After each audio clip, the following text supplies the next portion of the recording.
ઓમ શ્રી કૃષ્ણ પરમાત્મને નમઃ.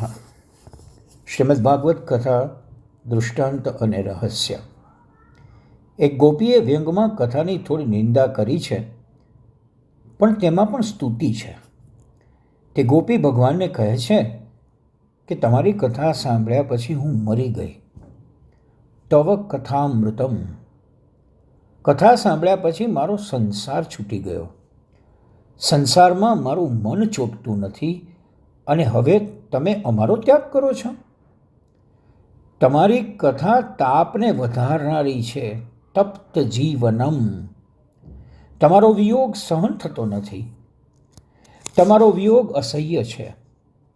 લોકો તમારી કથાના બહુ વખાણ કરે છે. કથાથી પાપ બળે, શાંતિ મળે, સાચું, પણ તેથી સંતાપ પણ વધે છે. કથા સાંભળ્યા પછી પ્રભુ દર્શનની આતુરતા થાય છે, એટલે સંતાપ વધે છે. કથા પાપને બાળે છે, પણ સંતાપને વધારે છે. કથા શ્રવણથી મંગલ થાય છે, પણ તેનું પરિણામ અમંગલ છે. કથા સાંભળ્યા પછી અમારી આવી દશા થઈ છે. અમે ઘર છોડીને આવ્યા છીએ, અમારો સંસાર છૂટ્યો ને આપ પણ અમારો ત્યાગ કરો છો. અમે ઘરના ન રહ્યા કે ન રહ્યા ગાંઠના. તેથી અમે તો લોકોને કહીએ છીએ, ભગવાનની કથા કોઈ સાંભળશો જ નહીં. સાંભળશો તો અમારા જેવી દશા થશે. અમે રાત્રિના સમયે જંગલમાં રખડીએ છીએ. એટલે કહું છું કે શ્રવણ મંગલ છે, પણ પરિણામ અમંગલ છે. શ્રવણમ મંગલમ. પ્રભુએ કહ્યું, તમે મારી કથાની નિંદા કરો છો. શુકદેવજી જેવા જ્ઞાની પુરુષો મારી કથાના વખાણ કરે છે. ગોપીઓ કહે છે, શ્રીમદાતંત તમે લક્ષ્મીના પતિ છો.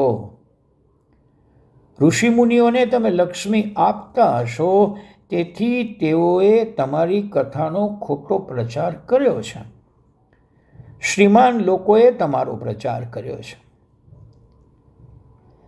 ભૂરીદાજનાહા. ભૂરીદાનો એક અર્થ થાય છે અતિશય દાન આપનાર.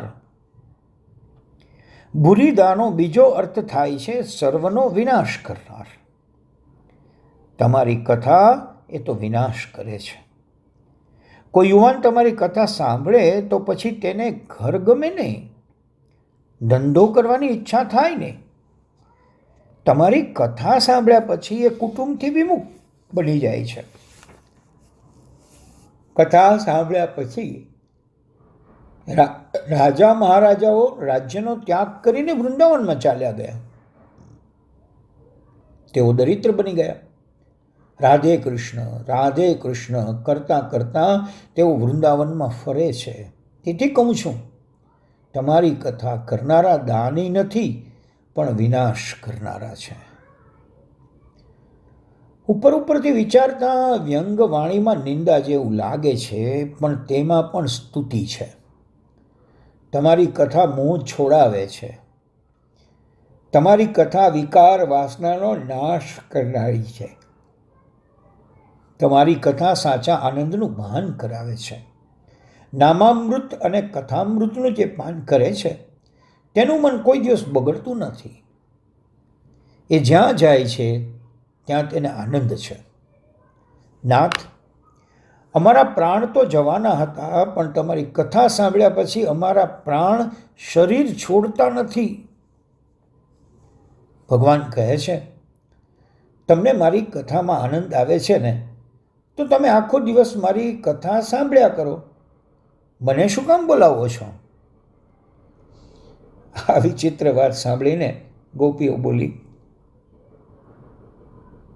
તમારી કથા સાંભળી એટલે તમને મળવાની આતુરતા જાગી છે. તમારી કથા સાંભળ્યા પછી તમારા દર્શનની ઈચ્છા જાગી છે. હવે શાંતિથી અમે કથા સાંભળી શકતા નથી. હવે તમારી કથાથી અમને શાંતિ નથી મળતી. નાથ, કૃપા કરો, દર્શન આપો. 9મા શ્લોકમાં કથાનો મહિમા સંભળાવ્યો. આ જગત શું છે?